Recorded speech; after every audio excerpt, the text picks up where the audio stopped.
ये वो झुंझुनू है साहब, जिसके एक विद्यार्थी बेटे से एक बार उसके परीक्षा के अंदर अध्यापक ने प्रश्न किया कि तिरंगे में कितने रंग होते हैं।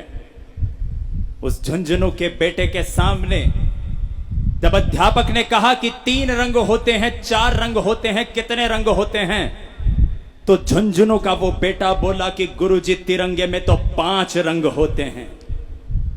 वो अध्यापक गुस्से में तिल मिलाकर बोला, इतना भी नहीं जानता कि तिरंगे में 3 पट्टियों के रंग, एक चक्र का रंग जोड़ दूं तो कुल 4 रंग हो गए, तो 5 रंग कैसे बोल रहा है। तो झुंझुनू की माटी के शहीद का वो बेटा बोला, साहब इसी तिरंगे की शान को बनाए रखने के लिए मेरे पिता ने अपने खून की बाजी लगा दी। वो 5वां खून का रंग कैसे भूल जाऊं। लथपथ मेरे पिता यहां पर आए थे। वाह कि केसरिया रंग बलिदान की कहानी का है, अमर शहीदों की जवानी है तिरंगा। शुभ्र सफेद रंग शांति का द्योतक है, गीता उपदेश जिन वाणी है तिरंगा। केसरिया रंग बलिदान की कहानी का है, अमर शहीदों की जवानी है तिरंगा। शुभ्र सफेद रंग शांति का द्योतक है, गीता उपदेश जिन वाणी है तिरंगा। हरा रंग सिखलाता प्रकृति से प्रेम करो, धरती मां की चुनर धानी है तिरंगा। और बीच में अशोक चक्र जयते श्रमेव कहे, देश की तरक्की की निशानी है तिरंगा। वाह देश की तरक्की की निशानी है तिरंगा।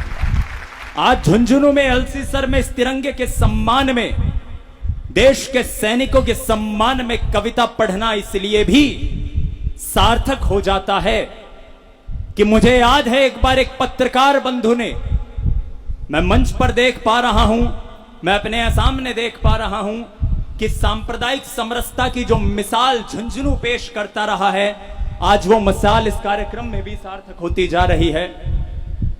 एक बार झुंझुनू के एक सैनिक से एक पत्रकार बंधु ने पूछा, वो ताकतें जिन्होंने पिछले कई वर्षों में हमें धर्म के नाम पर, जाति के नाम पर तोड़ने का प्रयास किया है, ऐसी ही एक ताकत से ओतप्रोत होकर मैं आदरणीय खान साहब जो सामने विराजमान है उन तक ये टिप्पणी पहुंचाता हूं।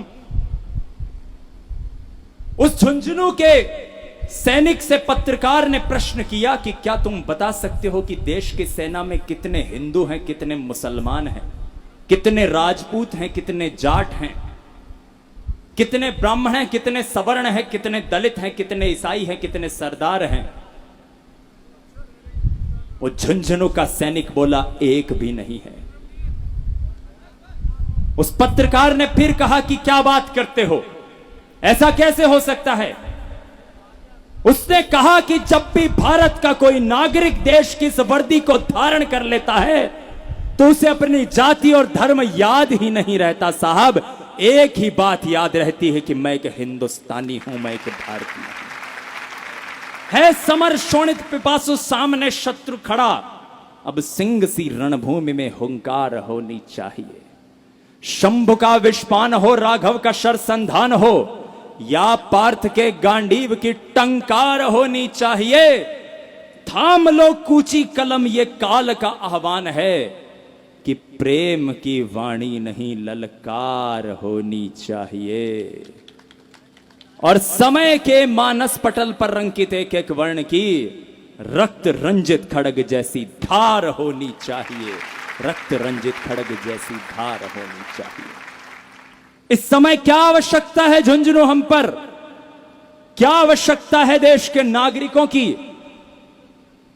क्या हमारे अंदर वो ताकत होनी चाहिए, वो साहस होना चाहिए, 4 पंक्तियां आप तक पहुंचे कि देश हित में अपने सारे फायदों को त्याग दो, देश हित में अपने सारे फायदों को त्याग दो, जल उठो मशालों जैसे खुद को ऐसी आग दो, जय चंदों से संधि के संकेत इशारे बंद करो, जय चंदों से संधि के संकेत इशारे बंद करो, आस्तीन के सांपों के सब रसद सहारे बंद करो। अरे गद्दारों से, अंतिम पंक्ति आप सभी का आंदोलन मांगती है, देश हित में अपने सारे फायदों को त्याग दो, जल उठो मशालों जैसे खुद को ऐसी आग दो। जय चंदों से संधि के संकेत इशारे बंद करो, आस्तीन के सांपों के सब रसद सहारे बंद करो। अरे गद्दारों से बातचीत के रास्ते सारे बंद करो और देशद्रोही जहां दिखे सीने में गोली दाग दो। वाह देशद्रोही जहां दिखे सीने में गोली दाग दो। अद्भुत।